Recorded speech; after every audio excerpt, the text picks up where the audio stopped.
अगले दिन इशिका की नींद खुली तो वो कमरे में बिल्कुल अकेली थी।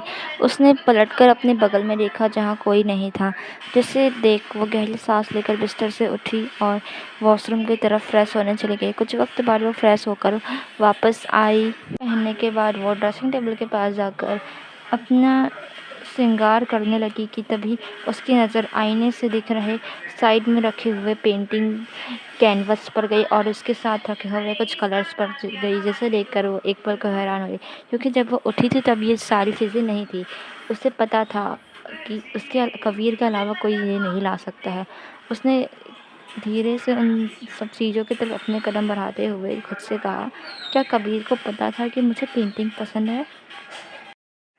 उस बड़े से आलीशान कॉरिडोर में कई सारी डेकोरेटिव चीज़ें लगी हुई थी, जिनकी कीमत लाखों में क्या करोड़ों में थी। खैर, इशिका उन सब चीज़ों को देखते हुए ही आंखें भरी और वो लिफ्ट से होते हुए सबसे नीचे ग्राउंड फ्लोर पर आई, जहाँ सारा राजवंश परिवार बैठा हुआ एक दूसरे से बातें कर रहा था। वैसे राजवंश परिवार में चित्रांग तो नहीं था, बस जागृति जी, रितिका और राजवर्धन जी उनके हस्बैंड थे। वैसे तीनों ही बैठे बातें कर रहे थे। वहीं इशिका, जो कि उन लोगों को देखते हुए आ रही थी, अचानक जागृति जी की नज़र इशिका पर गई, जिसे देखकर वो तुरंत अपनी जगह से उठी और इशिका के पास जाते हुए बोली, इशिका बेटा, आप यहाँ? क्या कबीर ने आपको बाहर आने की इजाज़त दी? वरना वो आप गुस्सा हो जाएंगे। ये सुनकर इशिका ने धीरे से कहा, नहीं, उन्होंने खुद कहा कि मैं बाहर जा सकती हूँ। ये सुनकर जागृति जी की मुस्कान और भी ज़्यादा चौड़ी हो गई और वो इशिका को लेकर सीधे डाइनिंग एरिया में आई और उस कुछ मेड से उसके लिए ब्रेकफास्ट लगाने को कहा। फिर जागृति जी बगल वाले चेयर पर बैठकर उससे बातें करने लगी। वो इशिका के बारे में और जानना चाहती थी, वहीं इशिका भी उनसे मुस्कुराते हुए बात कर रही थी। भले ही वो शांत थी, धीमी आवाज़ में बोल रही थी, पर उसके चेहरे पर वो मुस्कान थी जो शायद इतने दिनों में कभी नहीं आई थी। उसे जागृति से बात करके बहुत ही अच्छा लग रहा था, क्योंकि आज वो पहली बार किसी से इतनी खुलकर बात कर रही थी। ऐसे ही बातें करते हुए इशिका का नाश्ता ख़त्म हुआ, जिसके बाद जागृति जी उसे लेकर एक कमरे में आई। वहीं रितिका को भी जागृति जी ने पहले ही उस कमरे में बुला लिया था। जागृति जी उस कमरे में आए जहाँ रितिका पहले ही सोफ़े पर बैठी हुई थी। वहीं जागृति जी भी इशिका के साथ उसी बड़े से सोफ़े पर बैठ गई। वहीं उनके कुछ दूर पर एक स्टाइलिश, लगभग मिडिल एज की एक औरत खड़ी हुई थी, जो कि बेहद स्टाइलिश लग रही थी। उन्होंने जागृति जी को देखकर झुककर ग्रीट करते हुए कहा,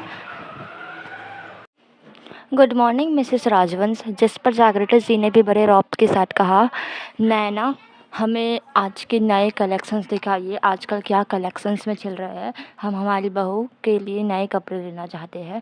वैसे भी अब ये शाही ख़ानदान की बहू बन चुकी है। हमारी नई बहू के लिए हमें अच्छे अच्छे कपड़े दिखाइए। ये सुनकर वो स्टाइलिश लेडी, जो कि नया थी, उसने जल्दी से एक 2-3 बुक उन लोगों को पास करते हुए कहा, ये देखिए मैडम, हमारे न्यू कलेक्शंस की साड़ी और कई सारे लाइचा, घाघरा, लहंगा, बहुत कुछ है इसमें। आप इसमें देखकर, और हमारे पास वेस्टर्न वेयर भी, अगर आप वेस्टर्न वेयर देखना चाहती है तो हमारे पास वेस्टर्न वेयर के भी कलेक्शन है, आप देख सकती है। जिस पर जागृति जी ने कहा, पहले हम हमारे ट्रेडिशनल वेयर्स देखेंगे, उसके बाद हम वेस्टर्न वेयर्स में जाएंगे। इतना कहकर उन्होंने वो तीनों बुक ले ली और उनमें से एक बुक लेकर जागृति जी ने उसे खोला और इशिका और रितिका दोनों को ही इस बुक की तरफ देखने का इशारा किया। फिर तीनों लेडीज़ ही उन बुक्स में बने अच्छे अच्छे कपड़ों को देखने लगे। बुक के कपड़े बहुत ही ज़्यादा आलीशान थे, एकदम लग्जीरियस कपड़े थे, ऐसे कपड़े जो मुझे भी चाहिए थे। पर छोड़ो, बहुत सारे डिज़ाइनर कपड़े थे और एक से बढ़कर एक कपड़ों के डिज़ाइन थे। उन सभी को देखते हुए रितिका ने कुछ कपड़े चूज़ किए। वहीं इशिका कुछ बोल नहीं रही थी, वो बस उन कपड़ों को देख रही थी। वहीं रितिका के सारे चूज़ किए हुए कपड़ों को जागृति जी ने उस स्टाइलिस्ट से कहा कि सारे कपड़े निकाल दे, जिसे भी रितिका ने चूज़ किया, जिस पर वो स्टाइलिस्ट ने हाँ कहा। वहीं जिसके बाद इशिका की तरफ देखते हुए जागृति जी ने कहा, इशिका आप भी कुछ चूज़ कीजिए। जिस पर इशिका ने धीरे से कहा, आप देखिए मॉम, मुझे कुछ पसंद आएगा तो मैं बता दूँगी। ये कहकर वो बुक की तरफ देखना, जिस पर जागृति जी ने भी कुछ नहीं कहा और ऐसे ही बुक पलटने लगी। अब बुक के कुछ ही पन्ने बचे हुए थे, जिस पर और भी ज़्यादा कपड़े के डिज़ाइन बने हुए थे, पर अब थोड़े ही डिज़ाइंस बचे हुए थे, जिस पर जागृति जी ने कुछ कहने के लिए अपना मुँह खोला ही था कि इशिका ने एक कपड़े की तरफ इशारे करते हुए कहा, ये देखिए इस कपड़े का डिज़ाइन बहुत ही अच्छा है, मुझे लगता है यहाँ पर बहुत ही अच्छा लगेगा। ये सुनकर जागृति जी ने भी उस कपड़े की तरफ देखते हुए कहा, हाँ तुम कहे तो सही रही हो, ये कपड़ा सच में वाकई अच्छा है। जिस पर इशिका ने उन्हें एक्सप्लेन करते हुए कहा, ये कपड़ा आपकी नोबिलिटी और आपकी रुतबे को अच्छे से बरकरार करेगा और मुझे लगता है कि ये ड्रेस किसी भी ये सॉरी ये ड्रेस नहीं, वो साड़ी थी ना, तो ये साड़ी किसी भी फंक्शंस के लिए बहुत अच्छी रहेगी और ये बहुत ही बेहतर लगेगा आपके ऊपर। मैं ये कह सकती हूँ कि आप इस साड़ी में बहुत ही खूबसूरत लगेंगी मॉम।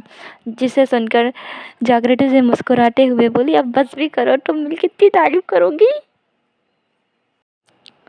वहीं रिटिका ने भी उसके जस्ट बगल में बनी हुई बुक पर उस दूसरी तस्वीर की तरफ देखा, जहाँ एक मॉडल ने भी एक अच्छी बहुत ही खूबसूरत सी रेड कलर की साड़ी पहनी हुई थी।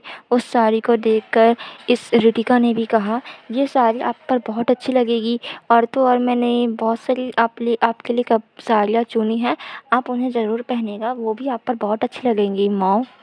ये सुनकर जागृति जी ने भी मुस्कुराते हुए रिटिका की तरफ देखा और कहा, तुम तो मेरे लिए कपड़े लेती ही रहती हो मेरी प्यारी बच्ची। ये सुनकर रिटिका ने मुस्कुराकर हाँ में अपना सिर हिलाया। जिसके बाद जागृति जी ने कहा, अब हम लेंगे आप दोनों के लिए कपड़े। वैसे भी इशिका ने हमको आज पहली बार अपनी तरफ से कुछ पसंद करके दिया है, तो हम उसे तो ज़रूर लेंगे। जिसके बाद पर हम इशिका को भी कुछ देना चाहते हैं।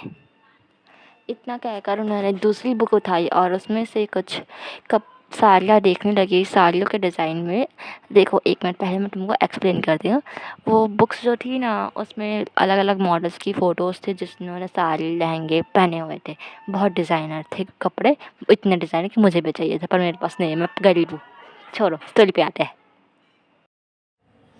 इतना कहकर जागृति जी ने उस बुक को उठाया और कपड़े देखने लगे। उन्होंने रिटिका के लिए बहुत सारे कपड़े चुने, पर उन्हें इशिका के लिए कोई भी अच्छे से कपड़े मिल ही नहीं थे, कोई अच्छी सी साड़ी मिल ही नहीं थे जो इशिका पर अच्छी लगे और उसके पर्सनैलिटी को अच्छे से एक्सप्लेन करे। शायद जागृति से जानती थी इशिका की पर्सनैलिटी कैसे हो, जो दिखती है वो ऐसी है नहीं और जो दुनिया कहती है वो तो बिल्कुल वैसी नहीं है। खैर, जागृति जी अब उस बुक के भी आखिरी पन्ने पर पहुंच गई थी कि उन्हें की नज़र एक डार्क रेड कलर की साड़ी पर गई, जो कि बेहद खूबसूरत लग रहा था। उन्हें देखकर उन्होंने तुरंत कहा, नाजिया हमें ये साड़ी चाहिए, ये साड़ी हमारी बहू के लिए बेहद अच्छी रहेगी, हमें जल्द से जल्द इन सभी कपड़े हमारे महल में चाहिए। ये सुनकर वो स्टाइलिस्ट नाजिया ने कहा, जी मैम, हो जाएगा आपका काम। वैसे क्या आपको ज्वेलरीज भी पसंद करना चाहिए? हमारे पास ज्वेलरीज की भी नई कलेक्शंस आई है। ये सुनकर जागृति जी ने और खुश होते हुए कहा, अरे वाह, ये तो और भी अच्छी बात है, लाइए लाइए दिखाइए।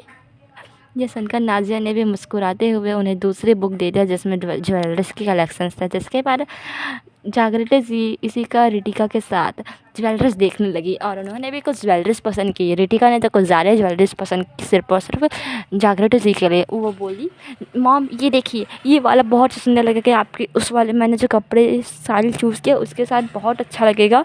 मैं बता सकती हूँ कि आप इसमें बहुत खूबसूरत लगेंगी। आप ये लीजिए, वो लीजिए और ये लीजिए, वो भी ले लीजिए, सब कुछ ले लीजिए। वेल, ये उसने ऐसा कुछ नहीं कहा था, मैं मजाक कर रही हूँ। स्टोरी पाते हैं। तो रिटिका की बातें सुनकर जागृति जी मुस्कुराते हुए बोली, रिटिका बेटा, हमें इतने सारे कपड़ों की ज़रूरत नहीं है, आप भी अपने लिए कुछ ले लीजिए, वरना हम आपके दिए हुए सारे कपड़ों को आपको वापस कर देंगे, क्योंकि आप कभी अपने ऊपर ध्यान भी नहीं देती है, जब देखो तब हमारे ही लिए करती रहती है। आप अपने पर ध्यान दीजिए, आपकी भी शादी होने की उम्र आ गई और वैसे भी आपके कॉलेज का आखिरी साल है ये, और कॉलेज भी कुछ दिनों में ख़त्म हो जाएगा, तब आपको भी अपनी ज़िंदगी शुरू करनी होगी, तो अब अपने ऊपर भी ध्यान दीजिए, ऐसे दूसरों के ऊपर इतना ध्यान नहीं देना चाहिए। यह सुनकर रितिका ने मुस्कुराते हुए कहा, मॉम आप तो जानती है ना, आप लोगों ही मेरी असली फ़ैमिली है। मेरी असली फ़ैमिली तो मुझे फ़ैमिली मानती ही नहीं है, मुझे तो अपनाना ही नहीं चाहती, पर आप लोग अलग होते हुए भी मुझे अपनी फ़ैमिली का एहसास करवाते हो। आप लोग सच में बहुत अच्छे हो। ये सुनकर जागृति जी ने भी इमोशनल होते हुए उसके गाल को प्यार से छूते हुए कहा, रितिका तुम हमारी बच्ची हो, हम तुमसे सबसे ज़्यादा प्यार करते हैं बेटा। ये सुनकर रितिका मुस्कुरा दी। वहीं इशिका बस शांति से उन दोनों को देख रहे थे। उसे भी रितिका बेहद अच्छी लगती थी, क्योंकि उसके पुराने जन्म में भी रितिका इतनी ही मासूम थी जितनी आज थी।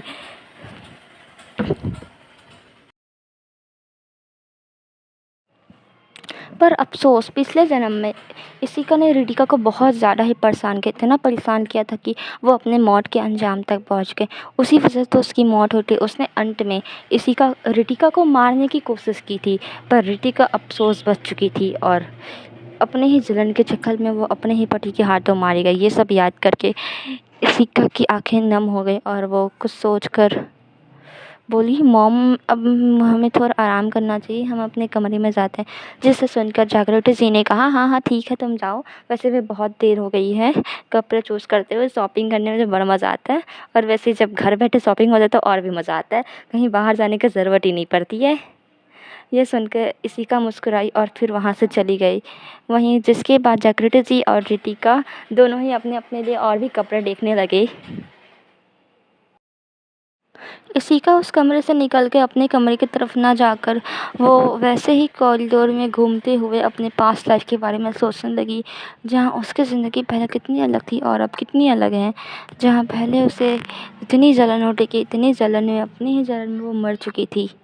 खैर वो जलन जलन की बात है, जो भी हो, बड़ा बेकार लाइन था। स्टोरी पर आते हैं। कॉरिडोर में चलते हुए उसे अचानक ध्यान आया, उसकी मेड अनिका वो कहाँ है। वो तो उसकी पिछली ज़िंदगी में शादी के पहले दिन ही आ गई थी, पर अब तक 3 हफ्ते हो चुके थे, उसने अनिका को अब तक देखा ही नहीं था। उसकी पर्सनल मेड, जिसे कि खुद कबीर ने अपॉइंट किया था, कबीर नहीं, जागृति जी के हस्बैंड ने अपॉइंट किया था, ताकि वो इशिका पर नज़र रख सके, क्योंकि उन्हें भी यकीन नहीं था इशिका पर, क्योंकि इशिका ही थी पिछले जन्म में जिसने कि पूरे डॉक्यूमेंट, पूरे राजवंश परिवार की हर एक ज़रूरी से ज़रूरी चीज़, हर एक टेंडर्स, हर चीज़ अपने परिवार तक पहुंचाई थी और उनका फ़ायदा करवाया था। पर आखिर में सब कुछ पता चल गया और इशिका को मौत मिली। वो अनिका के बारे में सोचते हुए ही चल रही थी कि अचानक वो किसी से टकरा गई। वो अपने ही सोच में थी, इस वजह से उसने ध्यान ही नहीं दिया कि वो तो किसी से टकरा गई है।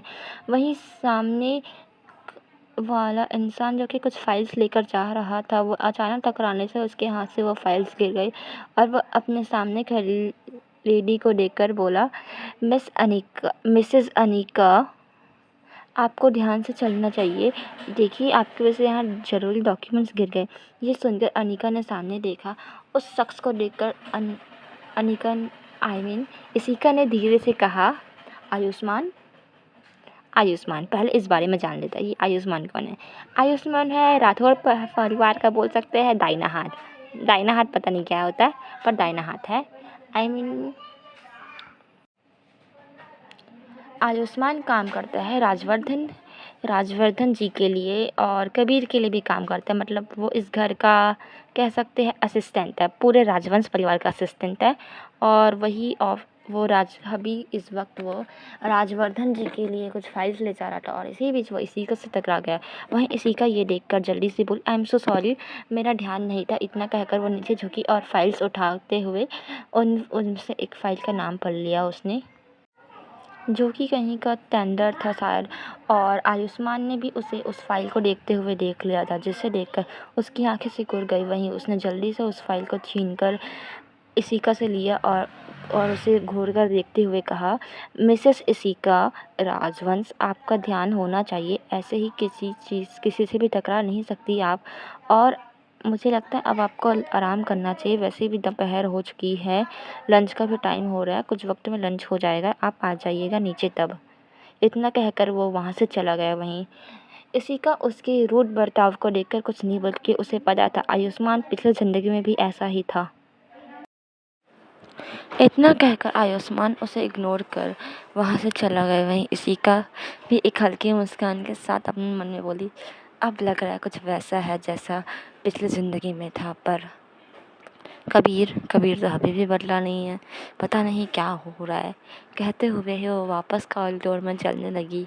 वो पूरे महल को घूमते हुए ही जा रही थी। आसपास लगी सारे डेकोरेटिव आइटम्स को देखकर उसने अपने मन में कहा, वैसे है तो बड़े अमीर मेरे ससुराल वाले, पर बड़े खड़ूस है सब के सब, किसी को ढंग से बात करना नहीं आता। कहते हुए वो आयुष्मान के बारे में सोचने लगी जो उससे इतने रूड तरीके से बात कर रहा था। खैर ऐसे ही वो पूरा महल घूमते घूमते एक कमरे के सामने आ पहुंची। उस कमरे को देखकर इशिका ने थोड़ा कन्फ्यूजन से उस कमरे का दरवाज़ा खोला और वो कमरा गेस करो क्या होगा, लाइब्रेरी थी। उस लाइब्रेरी को देखकर पता नहीं क्यों इशिका बड़ी खुश हो गई। उसको स्टोरीज पढ़ना बहुत पसंद था, इसीलिए वो तुरंत सब कुछ छोड़कर लाइब्रेरी में आई और एक अच्छी सी बुक ढूंढने लगी। कुछ वक्त में उसे एक बुक भी मिल गई और वो वहीं टेबल के पास आकर बैठकर उस बुक को पढ़ने लगी। ऐसे ही उसका टाइम बीत गया, उसे खबर भी नहीं हुई कि लंच का टाइम तो कब का हो चुका और ना ही किसी ने उसे लंच के लिए बुलाने की जहमत उठाई। वहीं ऐसे ही शाम हो चुकी थी। बुक पढ़ते पढ़ते इशिका को अभी भी होश नहीं था। वो तो उस बुक को ख़त्म करने में ही तुली हुई थी। वो एक स्टोरी बुक थी जिसे और पता था इशिका को स्टोरी पढ़ना बहुत ही पसंद था। करीब शाम के 6 बजे से कुछ वक्त पहले कबीर की गाड़ी राजवंश पैलेस के बाहर आकर रुकी। कबीर कार से बाहर आया और तेज कदमों के साथ अपना ब्लेजर निकालते हुए ही पैलेस के अंदर आया और बिना किसी से कुछ कहे लिफ्ट से होते हुए अपने कमरे की तरफ आया। पर ये क्या, कमरे में तो कोई था ही नहीं, होगी भी कैसे।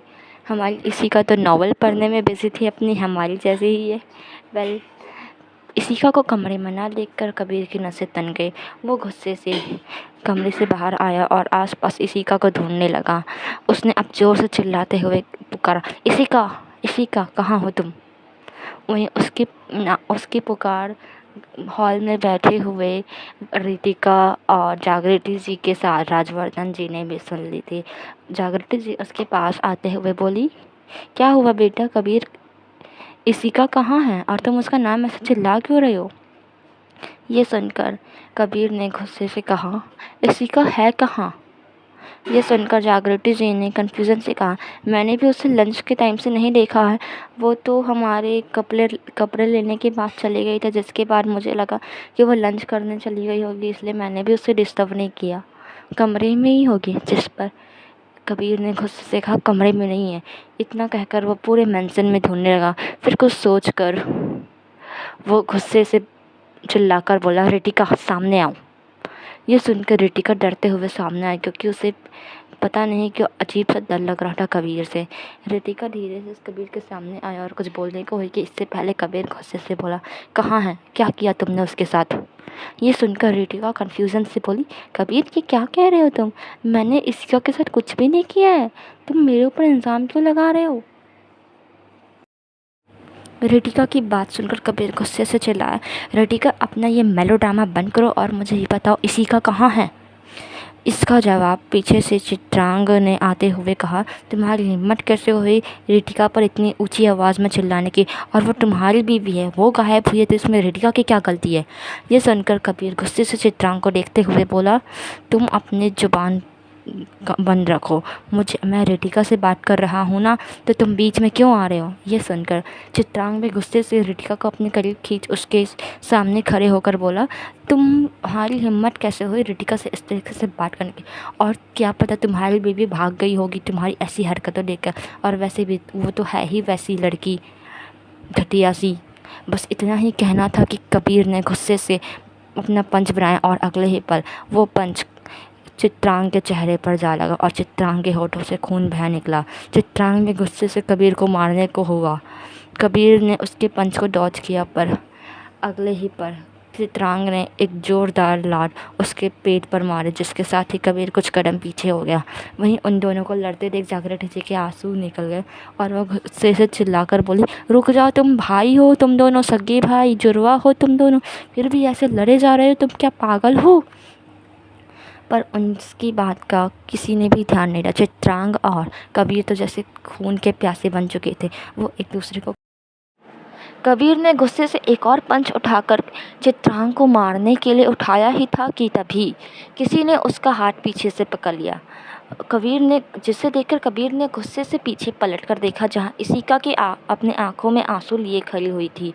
इशिका की आंखों में आंसू देखकर कबीर को न जाने क्यों अजीब सा एहसास हुआ। वो बिना कुछ कहे अपने आप को कंट्रोल कर इशिका की कलाई जोर से पकड़ उसे लिफ्ट से होते हुए अपने कमरे की तरफ ले गया। वहीं नीचे रेटिका जल्दी से चित्रांग के पास आई और उसके चेहरे को छूते हुए मासूमियत से बोली, चित्रांग, तुम ठीक तो हो ना?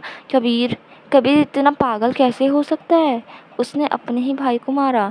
ये सुनकर चित्रांग गुस्से से रितिका का हाथ अपने चेहरे से हटाते हुए बोला, वो पागल है, वो पागल हो गया उस लड़की के पीछे। ये कहकर वह गुस्से से वहाँ से चला गया। वहीं रितिका भी उसके पीछे उसके चोट में पट्टी करने के लिए चली गई। वहीं जागृति जी ये सब देखकर अपने आंसू पोंछते हुए गुस्से से दूर खड़े अपने हस्बैंड को देखने लगी, जो कि इन दोनों की लड़ाई का बस मज़ा ही ले रहे थे। उन्होंने रोकने की ज़रा भी कोशिश नहीं की। वो उनके पास गई और गुस्से से बोली, राजवर्धन जी, आप उन दोनों को रोके क्यों नहीं उन दोनों को?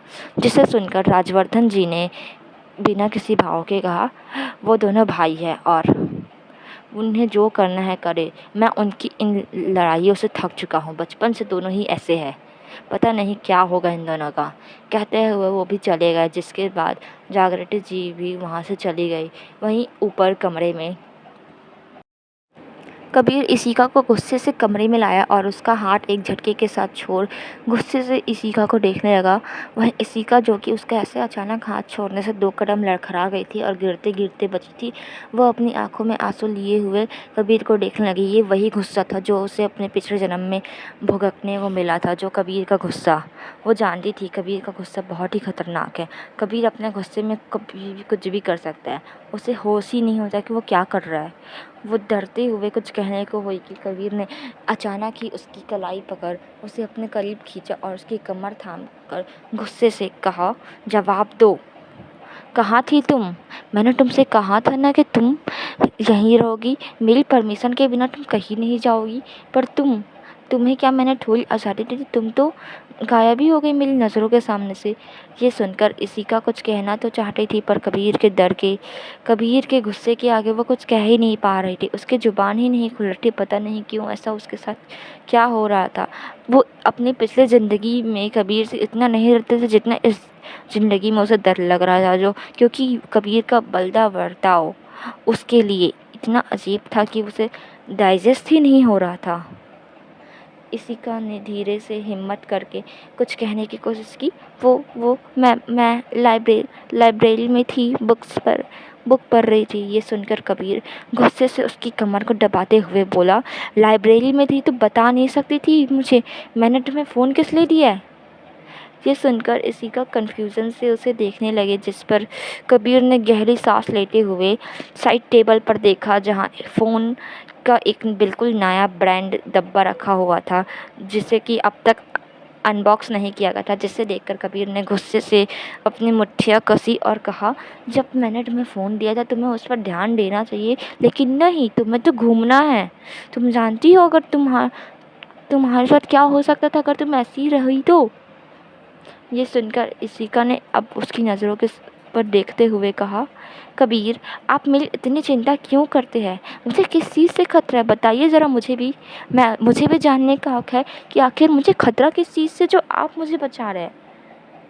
ये सुनकर कबीर अचानक ही शांत हो गया और वो अपने आप को शांत करते हुए पीछे पलटा और बोला, इशिका, तुम नहीं जानते तुम्हारी ज़िंदगी में क्या चल रहा है। अगर तुम थोड़ी सी भी लापरवाह हुई तो तुम्हारी जान जा सकती है। इसीलिए मैं तुम्हें बचाना चाहता हूँ। मेरा मकसद बस तुम्हें बचाना है। तुम समझ क्यों नहीं रही हो मेरी बात को? ये सुनकर इशिका ने कहा, तुम मुझे बताइए, मुझे किससे बचाना चाहते हैं आप? कौन है जो मेरी जान के पीछे पड़ा हुआ है? इस घर में तो कोई नहीं है, पर फिर भी आप मुझे इस घर के लोगों से दूर रहने को कहते हैं। आखिर ऐसा क्यों?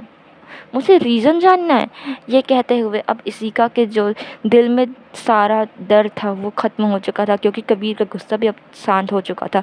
वो इशिका को जवाब नहीं देना चाहता था, पर इशिका बार-बार वही सवाल पूछ रही थी, जिस वजह से कबीर ने गुस्से से पलटकर उसकी कलाई पकड़ी और उसे अचानक ही दीवार से टिकाकर कहा, इशिका, मैंने कहा ना, तुम्हारे लिए बहुत खतरा है, बहुत ज़्यादा ही खतरा है। मैं तुम्हें खो नहीं सकता दोबारा। कहते हुए अचानक ही ना जाने क्यों कबीर की आंखों से 2 बूंद आंसू बह निकले। ये सुनकर इशिका हैरान थी। उसने कभी कबीर के आंसू नहीं देखे थे। पिछले ज़िंदगी तो बात ही छोड़ दो, पिछले ज़िंदगी में उसने सिर्फ कबीर का गुस्सा ही देखा था। उसके अलावा उसने कभी कुछ नहीं देखा कबीर की दूसरी साइड। पर इस जन्म में कबीर बहुत अजीब था, यहाँ तक कि वो रो रहा था। उसने क्या कहा? वो उसे दोबारा नहीं खो सकता। ये कैसी बात हुई? उसे कुछ समझ नहीं आता कि कबीर आखिर कहना क्या चाहता है। दोबारा खो नहीं सकता से मतलब क्या है उसका? इसका कुछ समझ नहीं पा रही थी। वहीं कबीर, जिसके मुंह से ना चाहते हुए भी वो शब्द निकल गया जो वो इशिका को नहीं बताना चाहता था, उसने अपने शब्द ठीक करते हुए कहा, मेरा मतलब है कि तुम अब दोबारा से, मैं तुम्हारे बारे में सब जानता हूँ, तुम्हारी ज़िंदगी में कैसी, तुम्हारी ज़िंदगी कितनी स्ट्रगल से भरी हुई थी। तुम्हारी खुद की फैमिली ने तुम्हारे साथ इतना कुछ किया, पर तुमने अब तक किसी को नहीं बताया इस बारे में। मैं जानता हूँ और मैं तुम्हें प्रोटेक्ट करना चाहता हूँ। इसलिए मैं ये कह रहा हूँ कि मैं तुम्हें अब दोबारा ऐसी हालत में नहीं देख सकता। ये सुनकर इशिका और ज़्यादा हैरान हुई, क्योंकि उसकी पिछली ज़िंदगी, उसकी बचपन की ज़िंदगी के बारे में कोई नहीं जानता था सिवाय उसके। उसने हर एक दर्द छुपा कर रखा था, पर पता नहीं कैसे वो सब कबीर को पता था। कबीर से तो वो अभी कुछ एक हफ्ते, मैं 1 हफ्ते कहती हूँ, अभी 1 महीने ही पहले मिली थी। उनकी शादी तो 1 महीने पहले ही हुई थी, पर कबीर उसके बारे में इतना कुछ जानता है। ये कैसे हो सकता है? क्या कबीर उससे मजाक कर रहा है? यही सब सोचते हुए इशिका कबीर की नज़रों में देखने लगी, जिस पर कबीर ने कहा, मैं सब जानता हूँ, कैसे तुम्हारे उस घटिया चाचा ने तुम्हारे साथ इतनी घटिया हरकतें की थी। तुम्हें इतना कहते हुए कबीर अचानक से चुप हो गया। वहीं इशिका उसकी बातें सुनकर और ज़्यादा हैरान हो गई, क्योंकि कभी उसे पता चल चुका था कि कबीर को सब कुछ पता है उसके बारे में। वो पर हैरान थी, आखिर कबीर को पता चला तो चला कैसे? ना उसने कभी बताया, ना कभी उस चीज़ का कोई रिकॉर्ड था, क्योंकि जितना कुछ हुआ इशिका के पास ही, इशिका के दिल में दफन था। पर कबीर उसके दिल की बातें कैसे जान सकता था? यही सब सोचते हुए इशिका का सर दर्द करने लगा और वो अपना सर पकड़ कर कबीर की ही नज़रों में देखने लगे। वहीं कबीर इशिका के सर को पकड़ा देख वो उसे गोद में उठाकर बिस्तर पर लेटाते हुए बोला, तुम इन सब चीज़ों के बारे में भूल जाओ और याद रखना, जहाँ कहीं भी जाओ, भले ही इस घर में कहीं किसी भी कमरे में जाओ, मुझे एक बार मैसेज करके बता देना, मैंने अपना नंबर सेव कर लिया है। कहते हुए वो फ़ोन की तरफ इशारा करते हुए कहा, और इसे अनबॉक्स करो और हाँ, इसे हमेशा ऑन रखना, कभी भी स्विच ऑफ नहीं होना चाहिए ये, वरना तुम जानती नहीं हो तुम्हारे साथ क्या हो सकता है। ये कहकर वो कमरे से बाहर चला गया। वहीं ये सुनकर इशिका ने धीरे से उस बॉक्स को उठाया फ़ोन के, और धीरे से फ़ोन बॉक्स को ओपन किया। फ़ोन बेहद महंगा था, बेहद आलीशान, और उसके पीछे एक अजीब सा डिज़ाइन बना हुआ था, जिसमें आई और के लिखा हुआ था, आई के। और वो डिज़ाइन फ़ोन के पीछे वाले हिस्से में बना हुआ था, जिसे देखकर इशिका को समझ आ गया कि ये किसका नाम है। आई से उसका नाम और के से कबीर। ये सोचकर वो मुस्कुराई, पर अगले ही पल उसके दिमाग में वही ख्याल आ गए जो कबीर ने कुछ देर पहले कहा था, मैं तुम्हें दोबारा नहीं खो सकता। भले ही कबीर ने उस वक्त बात को पलट दिया था, पर अभी भी उसके दिमाग में ये बात चल रही थी कि कबीर उसे दोबारा नहीं खो सकता से क्या मतलब है आखिर कबीर का। खैर, इन सब बातों से बस उसका सर दर्द कर रहा था, जिस वजह से उसने उन सब बातों को इग्नोर कर उस फ़ोन पर ध्यान देना सोचा। वो फ़ोन को खोलकर देखने लगे, जिसमें बस कबीर का ही नंबर सेव था। उसने सोचा बाद में वो जागृति जी का नंबर भी सेव कर लेगी और साथ में रितिका का भी, क्योंकि उसे रितिका बेहद पसंद आई थी। पिछले जन्म में भी रितिका उसके साथ इतनी ही अच्छी थी जितनी इस जन्म में थी। उसे पता था कि रितिका बहुत मासूम है, पर समझ नहीं आता कि कबीर रितिका को इतनी नापसंद क्यों करने लगा। जो कबीर पिछले जन्म में रितिका के आगे पीछे घूमता था, उसकी अटेंशन पाने को मरता था, और वो आज उससे इग्नोर कर रहा है, उसे गुस्से से बात कर रहा है। ये सब देखकर वो हैरान थी, उसे कुछ समझ नहीं आ रहा था। वहीं पर आज के टाइम सब अलग था। खैर, इशिका ने फ़ोन को आगे देखा, जिसमें ज़्यादा कुछ ऐप्स तो नहीं थे, बस उसमें कॉलर में कबीर का नंबर सेव था, जिसमें उसने हस्बैंड, पता नहीं क्यों कबीर ने उसका नाम हबी नाम से सेव किया था, जिसे देखकर इशिका मुस्कुराए बिना न रह पाई। वहीं ऐसे ही टाइम बीतता गया और अब रात हो चुकी थी। आज इशिका गार्डन में नहीं गई थी, जो कि हमेशा की तरह जाती थी कबीर के साथ शाम 6 बजे चाय पीने। पर आज की वजह से वो आज नहीं जा पाई। आज के कांड जो हुआ उसकी वजह से वो नहीं जा पाई। वहीं रात के वक्त कबीर उसके लिए हमेशा की तरह खाना लेकर आया और खाने का पहला निवाला उसे खिलाकर फिर इशिका ने खुद खाना खाने लगी। पर तभी उसकी नज़र कबीर के चोट पर गए, जो कि चित्रांग के मारने से लगी थी। हालांकि उसकी चोट ज़्यादा नहीं थी, पर उसे भी चित्रांग के हाथों से चोट लगी थी, पर चित्रांग को ज़्यादा चोट लगी थी।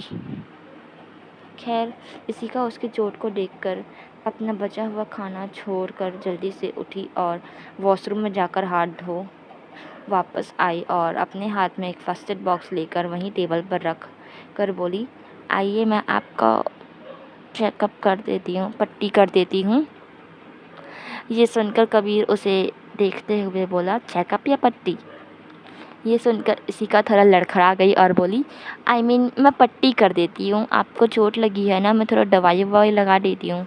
ये सुनकर कबीर ने एक नज़र इशिका के आधा खाने पर देखा, जिसे देखकर कबीर ने इशिका के हाथ को दवाई से हटाया और कहा, अच्छे से हाथ धोकर आओ और अपना खाना ख़त्म करो पहले। ये सुनकर इशिका कुछ कहने को हुई कि कबीर उसे खुद ही उठाकर वॉशरूम में ले गया और उसका हाथ अच्छे से साफ़ करवाया, जिसके बाद वो खुद वापस आकर उसे अब खाना खिलाने लगा। उसे खाना ख़त्म करने के बाद ही कबीर ने उसके हाथों को छोड़ा, जिसे देखकर इशिका के होठों पर एक बार फिर से वही मुस्कान आ गई, जो शायद वो चाहती नहीं थी, पर आ गई वो मुस्कान। वहीं जिसके बाद इशिका दवाई डिब्बा लेकर कबीर की चोट पर हल्के हल्के फूंक मारकर दवाई लगाने लगी। वो एंटीसेप्टिक के में रुई में एंटीसेप्टिक लगाकर हल्के हल्के हाथों से कबीर की गालों पर आए कट के निशान पर जो लगाने लगी दवाई। वहीं कबीर उससे अपने इतने करीब देखकर उसकी कमर थाम कर धीरे से बोला, मैं तुम्हें जल्द ही सब बताऊंगा, पर मेरी बात तुम हमेशा सुनना। मैं तुम्हें कभी अंधेरे में नहीं रखना चाहता, पर तुम्हें बचाने के लिए तुम्हें इस जगह रहना ही होगा। मैं तुम्हें बचाना चाहता हूँ, बस ये बात ध्यान में रखना और कभी किसी पर भरोसा मत करना सिवाय मेरे। ये सब कबीर ने अपने मन में ही कहा था। वो इशिका के सामने तो कह ही नहीं सकता था। बस उसकी नज़र इशिका पर थमी हुई थी, जो इशिका बड़े ही ध्यान से कबीर की पट्टी कर रही थी। दवाई लगाने के बाद इशिका उससे हल्का दूर हुई कि कबीर ने उसे खींचकर अपनी गोद में बैठा लिया और मुस्कुराते हुए उसकी छोटी सी नाक को हल्का सा खींचकर कहा, यू नो व्हाट, तुम बहुत क्यूट लगती हो मुझे। अब एक बार फिर से इशिका उसके मुंह से क्यूट सुनकर वो फिर से हैरान हुई और वो इस बार कुछ बोलने को है कि उससे पहले ही कबीर उसे हमेशा की तरह फिर से गोद में उठाकर बिस्तर पर लेटाया और इस बार पिछली रात की तरह ही कबीर उसे अपनी बाहों में कसकर भरकर सो गया। दोस्तों, आई नो मैंने फिर से चेंज कर दिया है, बट व्हाट टू डू। मैं कुछ नहीं कर सकती, मेरे पास टाइम नहीं है पहली बात, और मैं वो करना चाहती हूँ, पर उसकी जो है ना, उसके लिए मेरे को लिखना पड़ेगा। मैं कॉपी में लिखती हूँ मेरी स्टोरी को, पर मुझे डिजिटली लिख के उसको अच्छे से करना पड़ेगा। मैं अपनी कॉपी में अपनी कोई भी राइटिंग में रड्डी फड्डी लिख देती हूँ, तो बस थोड़ी सी प्रॉब्लम होती जाती है, पर कोई नहीं, मैं थोड़ा हैंडल कर लूँगी। और चलो, अब अगले एपिसोड में मिलते हैं। ये एपिसोड 4 है। आई नो थोड़े एपिसोड उल्टे पुल्टे हो गए हैं, पर ये एपिसोड 4 है, ठीक है, याद रखना एपिसोड 4 है ये। जिसके बाद संडे को आएगा एपिसोड 5। संडे को आएगा। मैं सिर्फ 2 ही दिन डाल सकती हूँ एपिसोड्स, क्योंकि मुझे रिकॉर्डिंग करने में टाइम लगता है और बहुत सारी चीज़ें करने में टाइम लगता है। लाइक मेरी दूसरी स्टोरीज़ भी है, मैंने बताया था प्रतिलिपि है, प्रतिलिपि पर तो उस पे भी ध्यान देना होता है। तो मेरी दूसरी स्टोरीज़ भी है और बहुत सारी है। मेरा स्टडी तो सबसे बड़ा ख़तरा है मेरे लिए, उसे छोड़ दिया तो मेरा जीवन नष्ट हो जाएगा। खैर अब बाय बाय, बहुत बातें हो गई, बाय बाय।